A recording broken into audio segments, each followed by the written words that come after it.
Thank you for that lovely introduction. And I'm going to pull up my PowerPoint and we can get underway. And while I'm doing that, I want to thank everybody for making time to be here with me today. I really appreciate it. So here we go. So today I thought rather than giving a kind of stodgy academic talk, I might rather share with you a little bit of my journey to creating this book, right? So how did I get to Shaker Fever? Oh, and I see I've already got a typo in my in my PowerPoint. I apologize for that. So, and I do want to say that my journey to this book is a relatively long one. And many of you who I see in the audience have been part of it. So I want to thank you for that. And I also want to thank, while I'm here talking at Hancock Shaker Village, I want to specifically thank the staff at Hancock Shaker Village who were instrumental in helping me to get to the resources and to understand the role that Hancock Shaker Village played in this story. So particularly Sarah Margolis-Pinio, Leslie Herzberg, and Christian Goodwillie all really played an important role in this. So as Sarah mentioned, I came to this project already as a public humanities scholar with an interest in the relation between built form and belief, thinking about how systems of beliefs, religious ideas were manifested in the landscape and in buildings, right? So I had worked at museums, I had worked at a library, and then in 1999, I got the opportunity, the wonderful opportunity to serve as the director of the Enfield Shaker Museum in Enfield, New Hampshire. And here is a wonderful image of Enfield's trademark or signature building, the Great Stone Dwelling. And I thought that the opportunity to work at a Shaker Museum was a wonderful opportunity to continue to think about the interaction between built form and culture. I thought this because, as so many other people have thought, I understood that there was a direct relation between Shaker furniture and Shaker interior design and the beliefs of the sect. And this is, you know, so my received understanding of Shaker culture, you see here in a couple of images. One, you know, a widely reproduced William Winter photo, and also the Shaker installation at the Metropolitan Museum, which you see on the right, which, you know, thousands, if not tens of thousands of visitors see this installation, as well as installations at the Philadelphia Museum of Art, the Winterthur Museum, the American Museum at Bath. You know, this is what the American public is taught is Shaker interiors. And this is what I came to Enfield thinking I was going to be working with and helping to interpret and understanding how we understand the Shakers through this built form. And again, you can see that there's a relationship between this three-dimensional interpretation of Shaker objects and material culture with the two-dimensional image by William Winter on the left. So at the museum, and again, I was there in 1999 through the beginning of 2001. At the museum, as museum staff do, we had ongoing issues with how the Great Stone Dwelling should be furnished, how it should be interpreted. And as I worked in the collection at the Enfield Shaker Museum, I kept coming upon images like this one, like these two. On the left, this is an 1873 stereograph of a retiring room in the Great Stone Dwelling. This is in the interior of the interior of the building that I showed you previously. And you can see that there's some distinction between the Winter photograph in the Metropolitan Museum installation and this stereograph.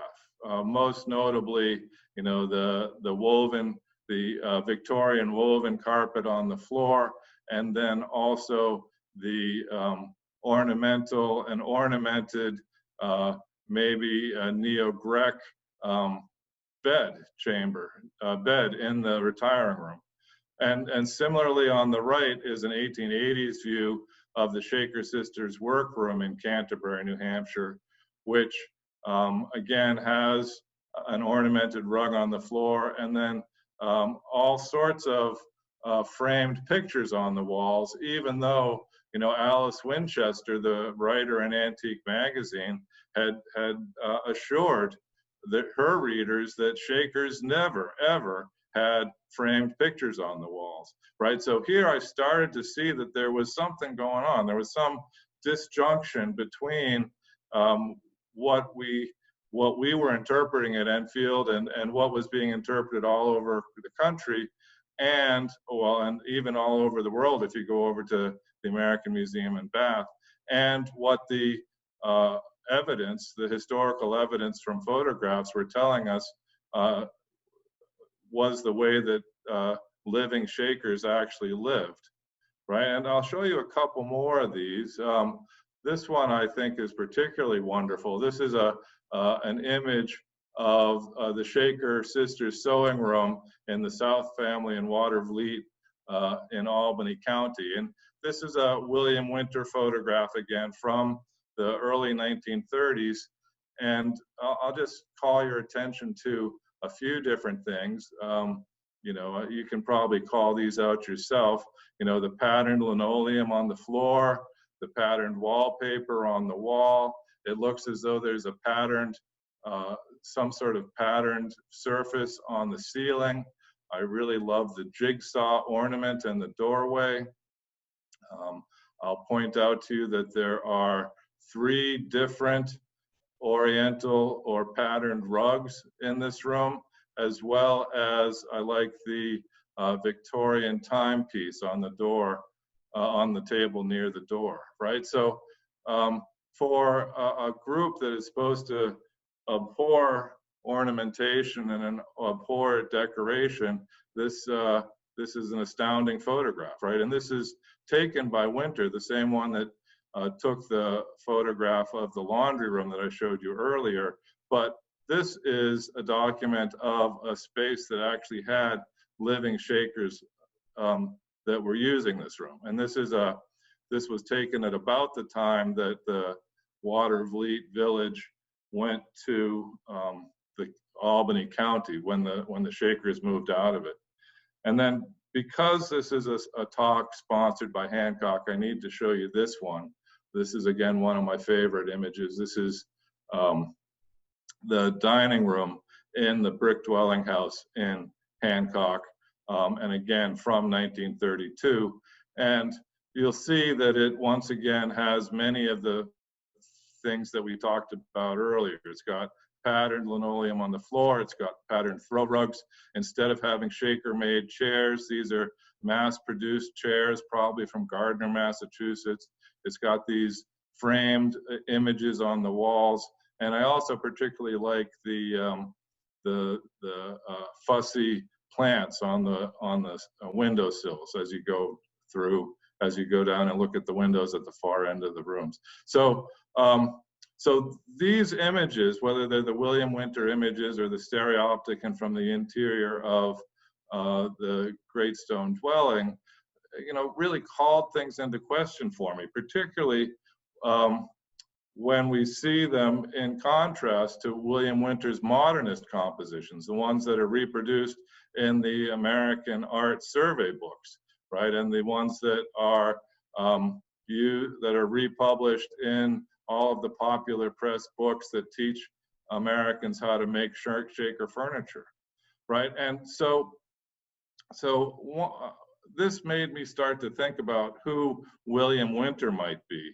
And from there, I did some research and found that Winter, when he wasn't taking shaker furniture, pictures of shakers, he was employed as a photographer for General Electric. And as a photographer for General Electric, he was making modern machine age photographs that were influenced by the turn of the, or the early 20th century photographic canon makers, people like Charles Sheeler and Paul Strand. So these photographs were representational, but at the same time they were abstractions that were about patterns on the photographic plane, patterns of black and white. And as you can see from these two images that Winter made, he was very interested in repetitive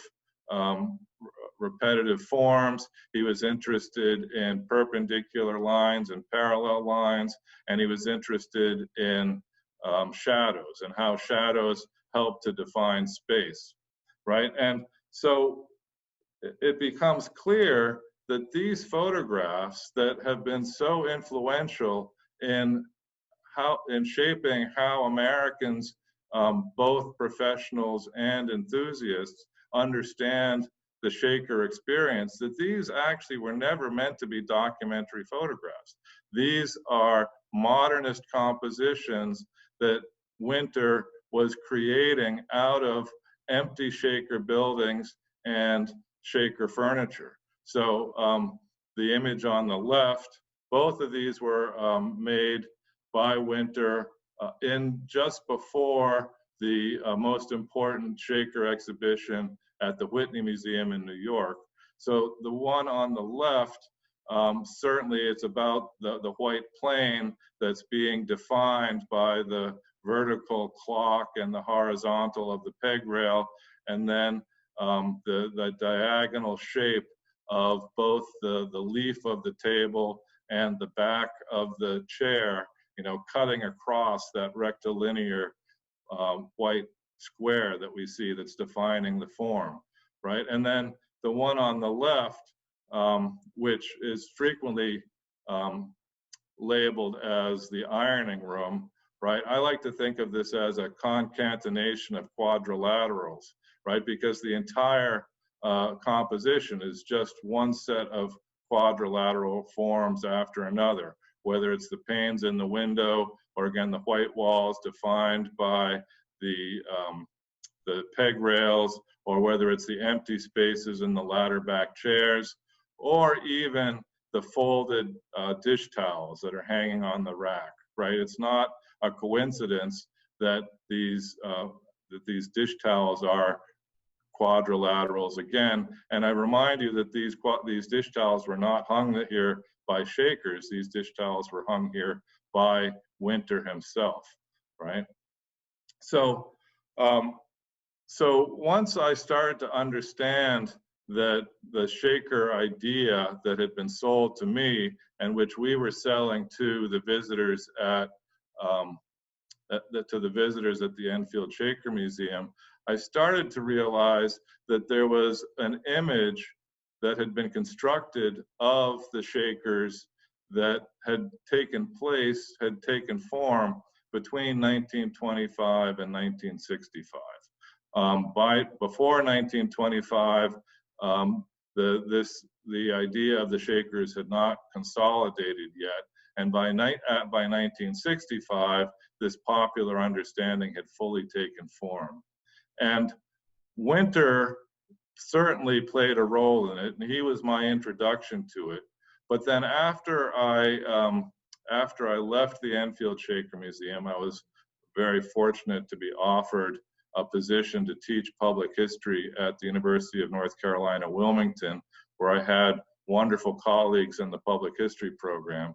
And while I was there, I started to realize that there was an entire cohort of people who, like Winter, had been using the shaker identity and had been shaping the way we thought about the shaker identity, and that their involvement in Shakerism was defined by a number of different factors in American society.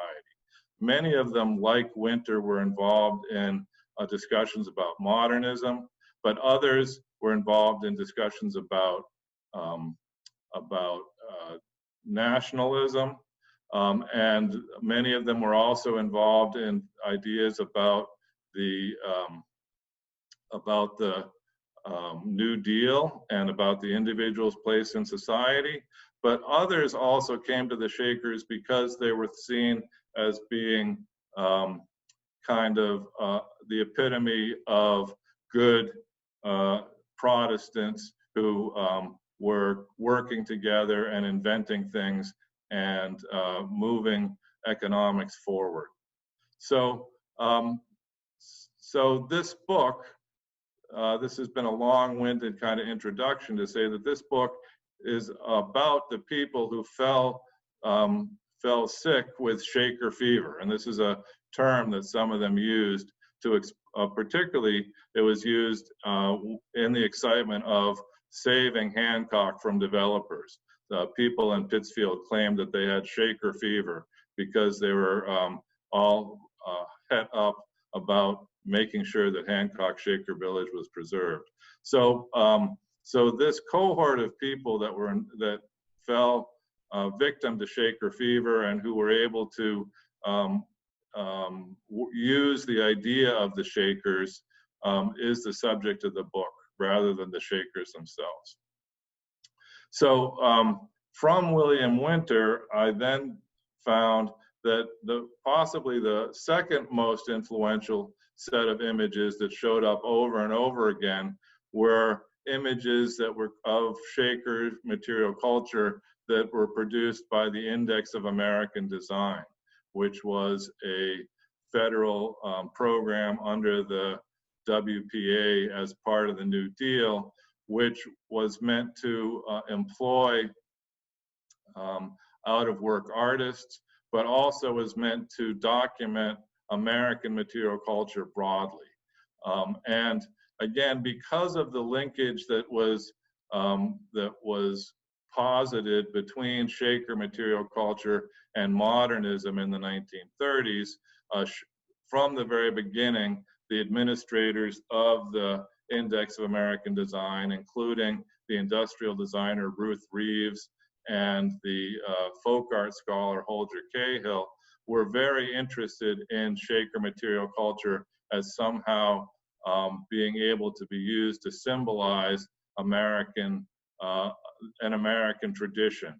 And this was an American tradition that was supposed to somehow be in opposition to European traditions. And it also was this idea of Shakers as being proto-modernist allowed a nationalistic pride to say that these materials that were produced in the 1830s and 1840s predated the Bauhaus and the Austrian secession and movement and so forth, so that we could claim that Americans had arrived at modernism before the Europeans.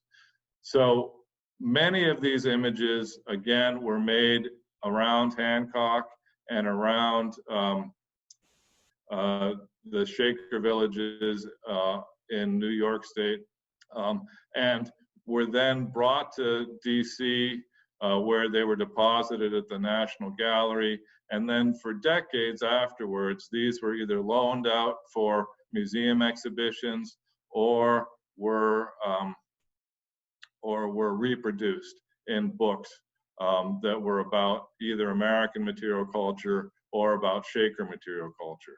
And although these are wonderful documents, we also have to recognize that the people that were curating the collection of Shaker objects that were being recorded had particular biases and liked to record things like the candle stand on the left that had particularly graceful lines and thin lines and were geometric.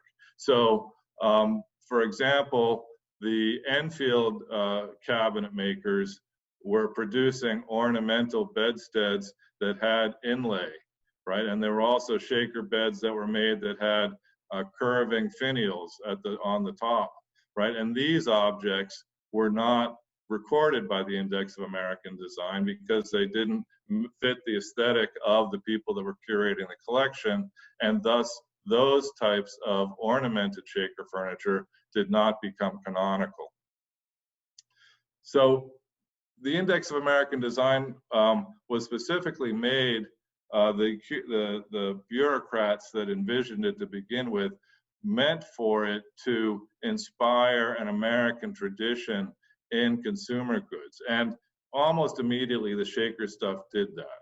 So following that, following the Index of American Design, you got shaker-inspired modern furniture. So here's two suites of these pseudo shaker furnishings made by industrial designers, furniture designers that were drawing upon the Index of American Design materials.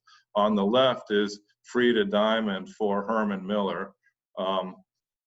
And you can see that this is 1937. So there's a very short time between when these Index of American Design drawings are being produced and when Frida Diamond is creating her furniture. And if you go to the Frida Diamond collection in the National Museum of American History at the Smithsonian, you can find there in her papers are copies of the drawings and copies of the photographs that the Index of American Design was producing. So it was a wonderful thing for me as a researcher to be able to find that this link was, that I had a documented link here. And then by 1958, you've got this set that's called Declaration by Drexel. The tagline was that it's as American as the Declaration of Independence and as modern as the space age, right? And it was marketed from 1958 to about 1965. It sold broadly across the country, and Kip Stewart and Stuart McDougall were Californians who, you know, they'd never been to a Shaker village. They were only familiar with it based upon the Index of American Design and Frida Diamond's furnishings. And this was made by a company based in North Carolina. So that this set indicates that by 1958, Shaker fever had become a truly national undertaking, that it wasn't just people that grew up around the Shaker villages. And it wasn't just furniture designers that were influenced this way. Here I've got a couple of wonderful images where I talk about fashion, Shaker impact on fashion. On the left is a 1939 advertisement from the New York Times for Wanamaker's, a line of Wanamaker's clothing that is supposedly based upon Shaker precedents. And again, the designers here were drawing upon the images of the index. And I love the copywriter's advertising text. Come see our dazzling collection of pious, exciting clothes, right? Again, it's hard to imagine how the Shakers, and I went looking to see if I could find the living Shakers in 1939 reacting to this, but I didn't find any of that. But I also love that these clothing are described as sober, but without one whiff of quaintness. And similarly, in 1944, there was an entire special issue of the fashion magazine Junior Bazaar that had a Shaker theme to it. And this is one image drawn from that of a fashion shoot. And this fashion shoot was taken within Faith and Edward Deming Andrews' house near the Shaker village that they called Shaker Farm. It was not actually a Shaker building, but it was their summer house that the Andrewses had furnished with Shaker furniture. So here, this young lady, this model in her wonderful Shaker-inspired dress is posing to get authenticity for it with a piece of the Andrewses collection. So that's that, as well as this strand of designers and Shaker material culture, there was another strain of people interpreting the Shakers that was focused on Shaker dance and music and performances of Shaker dance and music. And this strain, as well as just as the material culture strain was linked to modernism and was linked to nationalism, this strain was linked to nationalism through the American love of historical pageantry at the beginning of the 20th century, as well as that love of pageantry being rooted in progressive education and the fact that that people could learn by doing. So progressive schools had been teaching people to dress up and interpret historical figures from the beginning of the 20th century. And one of the great joys for me was finding that Doris Humphrey, who was a modernist choreographer in New York City in the 1920s, was firmly rooted in this progressive educational tradition. And it allowed me to rethink Doris Humphrey's Dance of the Chosen, one of the canonical works of 20th century modern choreography, which is an interpretation of a Shaker worship service. And by looking at Doris Humphrey's biography, I was able to root this modernist dance composition in progressive education and in the pageant tradition.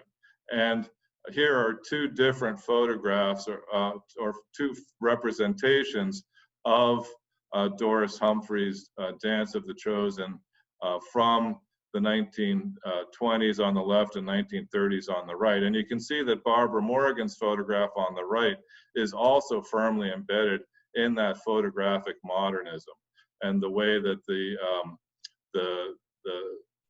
B. Seckler's skirt there is a geometric form that, and the curvilinearity of that is juxtaposed with the lines of the curtains behind her. And similarly, the kerchiefs of her cohort there are triangles, white triangles against a dark background, just as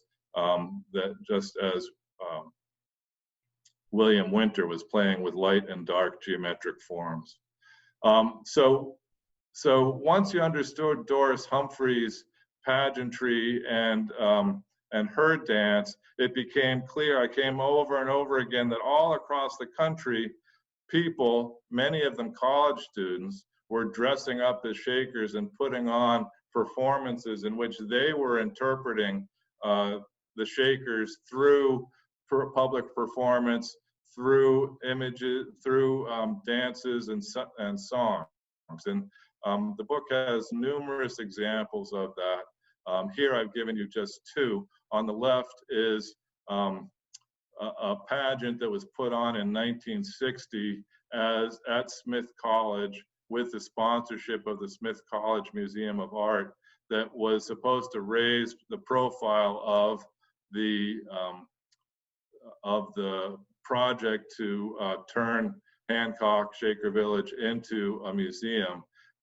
And the theater department at Smith was involved in this, the music department, and even the physical education department, because folk dancing was seen as a legitimate type of physical education. So there was an interdisciplinary undertaking, which also involved the American Studies program at Smith, to create this pageant. And again, as they prepared for it, they sent to the National Gallery to get the Index of American Design images of Shaker clothing so they could produce their costumes. So this is the Smith College Glee Club on the left and the Amherst College Glee Club on the right, performing a Shaker worship service, which was obviously and thoroughly influenced by Doris Humphrey. And on the right is a performance of Shakertown Revisited, a pageant that was put together at West Union, Kentucky, to support the creation of a Shaker village at the West Union Shaker Village in Kentucky, with the support of Western Kentucky Teachers College. And you can see that this pageant was actually put on in the Auburn High School. At the base, you can see that the actors are standing at the center of the basketball court in the gymnasium at Auburn High School. So possibly my favorite influence, my favorite thing that I discovered in working on Shaker Village, on Shaker music and dance, was there was a really wonderful and unique educational institution at the that was set up in the South Family compound of the New Lebanon Shaker Village right after World War II.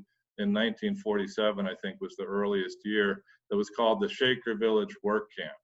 And this was a camp that was put together by a left-leaning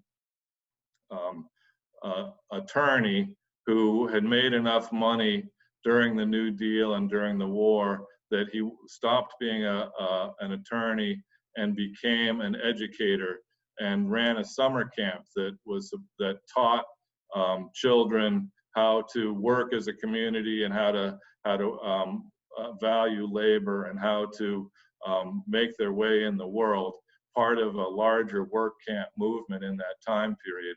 And because they were located in the Mount Lebanon Shaker Village, they took on a Shaker theme and became very important in documenting and preserving Shaker music and Shaker dance, and was in business for approximately 30 years, made the first phonograph recording of Shaker music, hired Jacob Druckman, who was an important choral composer, to create the first choral composition based upon Shaker music.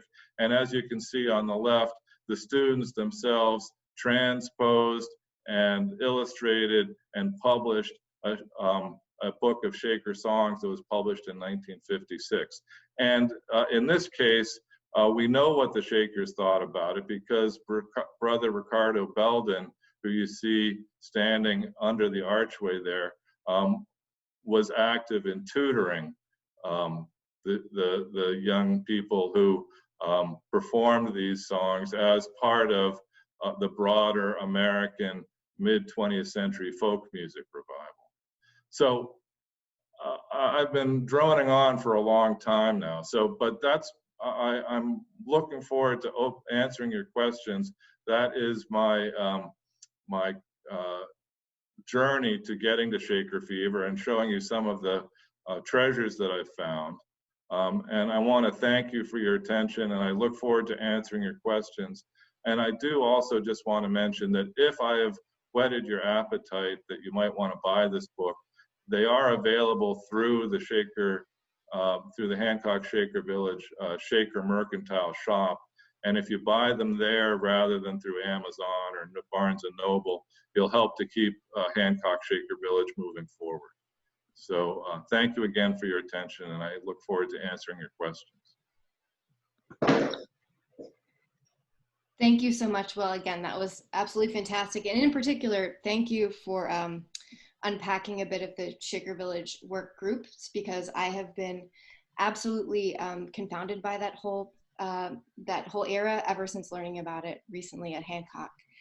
Two, this talk is just dovetailed so beautifully with our recent talk by Rob Emlin, because so much of his conversation was about the ways that artists and the media packaged and essentially commodified Shaker. And I think going into sort of private industries and institutions, public and private, in the way that we continue to sort of participate in the mythologizing around Shaker.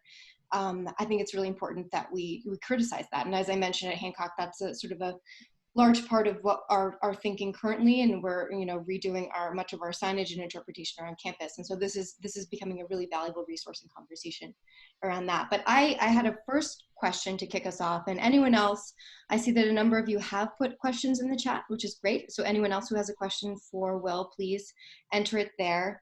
But it seems to me, and sort of hearing your lecture and skimming the book, that there have been these sort of more prominent moments of Shaker fever, particularly maybe in the 30s, 60s, and I think today too, we could claim that this is a continuation. And I'm wondering if, in your mind, there is any kinship between these particular moments in sort of cultural, social, political American history. So one of the things that having spent 10 years in a history department, right, I spent a lot of time thinking about periodization and how do we define the periods that we're talking about? And that was a big challenge with this book is where did I cut it off? And as I said, I decided that primarily I was talking about 1925 to 1965 because by 1965, all the primary Shaker villages were open as historic sites, and I thought that really most of the important tropes of the way the Shakers were interpreted had been created by then. And then after that, even though there were periods in which there were lots of people interested in the Shakers, I didn't think that that there was as much novel ideas coming out, that all of the most important ideas had really kind of been codified by 1965. And then, when I sat down to write the book, it actually strung out a little bit later. The Hancock Round Barn, for example, they don't get the money together to restore it until 1970. But their plans to restore it had actually been set by 1965. And then there's a final chapter that's about the continuing vision of the Shakers all the way down into the second decade of the 21st century. So I think that that to get back to your question, I think that in the period that we're talking about, 1925 to 1965, the interest in the Shakers is responding to different stresses in American society. So, there's a lot of response to the New Deal and thinking about the Shakers as being a managed economy that is also kind of a model for Roosevelt's managed economy, but also trying to think about as in that time period around the world, there was a movement of nationalism and nations trying to define themselves, and the Shakers were one way in which the United States defined themselves. Then around the Second World War, Shakers were seen as a response to totalitarianism, right? That American society was great because there was room for fringe groups like the Shakers, right? And there's actually, and this is documented in the book, again, you can go look at it, there's actually people that are talking about how Roosevelt's 4 freedoms are what made the Shakers possible. Freedom of speech, freedom of religion, freedom of want, right? And then there's a later period, particularly in the 1950s, when you might think that the Shakers would go out of fashion because of the rejection of communism. But in the 1950s, the Shakers are important in American society because they are an autochthonous Native American religion that separates us from the godless communists of the Soviet Union. So again, over and over again, what you see is that the way the Shakers are interpreted is in part a reaction to other discussions going on in American society. It's really compelling to me that those conversations can come from the center as well as from the far left at the same time. And that, I mean, we're being upheld as the Shakers, sorry, not we, the Shakers are being upheld as a nationalist model, an example. But at the same time, I mean, I would assume, maybe this is not correct, that counterculturalist Back to the Land movement is also looking at the Shakers for their self-sufficiency and sort of world building capacity. Right, well, the Shaker Village Work Camp, for example, which later on Jerome Count, the leader of it, changes the name to the Shaker Village Work Group. But originally it was called Camp because there was kind of it was supposed to connect with the Civilian Conservation Corps and the way the Civilian Conservation Corps had taught young men to work. It was supposed to be kind of a middle class equivalent of that. But there was some idea that, that Count was actually teaching Kropotkinite anarchism at the Shaker Village Work Camp, but if he had marketed it under send your kids to learn how to be anarchists, there never would have been any middle class parents would be willing to do that. So it was able to clothe that anarchist stance in the Shakers and thus make it more accessible. But the amazing thing is, at the same time, Count was cooperating with John Williams, who created the Shaker Museum in Old Chatham.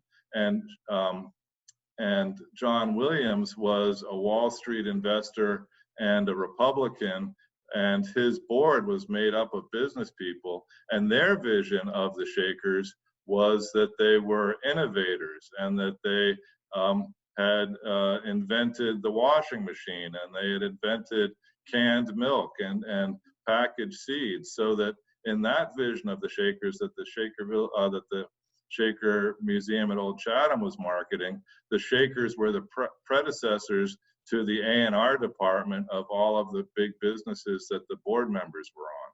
So it is astounding the way you can have different visions of the Shakers being brought at the same time simultaneously, and these people that have Shaker fever that politically would not agree with each other, they found common ground on this communitarian religious sect. So moving on to the questions from the group, and actually I'm going to position a last one for me in with Justin McCoy's, but I mean, do you think that we are in another moment or on the verge of another moment of Shaker fever, just based on contemporary designer, artists, choreographers, fashion designers, etc., who have been citing the Shakers as influences? Whether yes, the Shakers. Yes, I mean, I think that there is. I mean, what I'd say is that there's a continuation of this, and the amazing thing is that it's I'm missing it for a minute. There's a Finnish choreographer that 10 years ago or 20 years ago, I guess it is now. Saarinen? Yeah, that's right, Saarinen created this Shaker-inspired choreographic work that he called Borrowed Light, right? Which supposedly was, and this is I stole the title of that work for the final chapter, because it's the idea is that there were windows inside Shaker rooms, so that the second room was borrowing light from the first room that had the light from the outside. And but Saarinen, in writing Borrowed Light, specifically says that he's inspired by Doris Humphrey, right? So that so I think that this latest, partly what I'm talking about in this book, is that when we talk about Shaker ideas in the present, we're no longer really talking about Shaker ideas. We're talking about what these people 100 years ago, or almost 100 years ago now, how they interpreted the Shakers, and that to really understand the Shakers, we need to try to be aware of the various images that are there in between us, right? So one of the things that I have advocated is that Shaker village museums these days need to keep some of the 1960s and 1970s installations to do homage to the modernists that preserved the villages and interpreted that way. At the same time, that they should probably put some linoleum back on the floor, you know, and put the wallpaper back up so that we can actually see, you know, the 1930s where the Shakers were living, as well as seeing the 1960s where people wanted to pretend that the Shakers were these proto-modernist aesthetes. As a side note, we did just restore our 1935 wallpaper at Hancock, so you're going to have to come visit now. And I'm working on this overstuffed couches, the cat needle points, and the doilies, like I told you. So they're in the works. But we do actually, a very interesting question just came in from Mariah. And she was wondering if you might talk a little bit more about the ideas of the body that seem to come from these interpretations of Shaker, particularly in dance and fashion. And she asks, do they seem to engage with all Shaker understandings of the body? And she's wondering if you can comment on that. Thank you, Mariah. Well, certainly the dances and the performances are rife with ideas of the body, and Doris Humphrey. So much of this is about subliminal or the sublimation of sexual drive, right? And again, that B. Seckler leap, which is on the cover of the book, you know, comes at the culmination of the dance where Doris Humphrey has the dancers shaking off sin by going into these ecstatic dances, and again, the idea of the old-fashioned clothing that they had the teenagers dressing up in both at Smith and at the Shaker Village work camp. There's something about the formality of the 19th century as opposed to the informality that's creeping into American society. There's a wonderful image of that's in the book of the Shaker Village work camp campers or villagers practicing their dances in bobby socks and rolled up blue jeans, as opposed to the skirts that they wear for the actual performance. So I think there's something about restraint and formality that's inherent in the body that runs throughout all this. Although that's not a mode of interpretation that's particularly in the book. But thank you for pushing me on that. Yeah, I mean, it seems definitely to speak to this moment of segueing from the 50s to the 60s pretty explicitly. And I have to say that one of my new favorite phrases is pious and exciting. Great combination of words, unexpected. We have two last questions that are actually related. From PJ, he's asking about the relationship of collectors to myth making around the Shakers. And then Jerry Brewington is also asking about early museum exhibitions and this relationship as well. Yeah, so collectors are in the middle of all of it. Collectors and there's very thin lines between collectors and museum founders and museum directors. And I mentioned John Williams, who founded the Shaker Museum in Old Chatham. You know, he again is he was primarily a collector. and his father had been on the board of the Hay Museum, the National Museum of the American Indian down in New York. And he happened to, it's funny how these various people fall under the influence of Shaker fever. So John S. Williams buys a gentleman's house up in Chatham, New York, and a friend of his who is also named Williams, but they're not related, they start to go out to buy old agricultural furniture, and he, you know, kind of falls head first into, oh my God, look at all this Shaker stuff. And he just becomes an inveterate collector, starting out just in eastern New York State, western Massachusetts, but then over time he ends up buying anything that he can get his hands on. And because he's from this wealthy WASP stockbroker family, he has almost unlimited funds. So he buys things that nobody else will think of. He buys 2-ton trip hammers. He buys Shaker fire engines. He buys,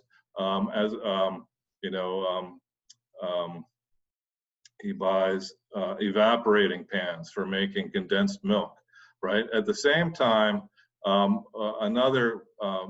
the central figure that's been in the historiography of the Shakers before this is Edward Deming Andrews. And Edward Deming Andrews starts into the Shaker material primarily as a dealer. So he is collecting things that can then be resold to be used in the domestic sphere. So he's not interested in the printing presses. He's not interested in the seed sorting things. He is interested in collecting and then reselling and codifying primarily things that can be sold to collectors. And so it's amazing that various people who end up buying from the Andrewses and then having the things come back into the collections later, including Mrs. Miller, who was the founding president of Hancock. She was frequently buying from the Andrewses for decades before she got around into actually founding the museum. All right, well, I think we should wrap it up at that point. Thank you again, Will, for the talk. It was fantastic. Thank you, everyone, for joining us. And don't forget to get your copy, hopefully through Shaker Mercantile, where if you click the link in your email, I believe you'll get 10% off as well. So please pick this up. You won't be disappointed. And then finally, be on the lookout for a link in your e-news as well as on our website to those talks I mentioned, Christian Goodwillie and John Ott on the 14th of October, and then Brees Honeycutt's artist talk that takes also a look into the collection on October 22nd. And come visit us at Hancock Shaker Village. We will be open through November 1st this year, as well as periodically through the holidays. So come visit, see the animals, and come see our newly restored historic spaces. It's very exciting. So thank you again. Have a good evening. Bye-bye. Thank you.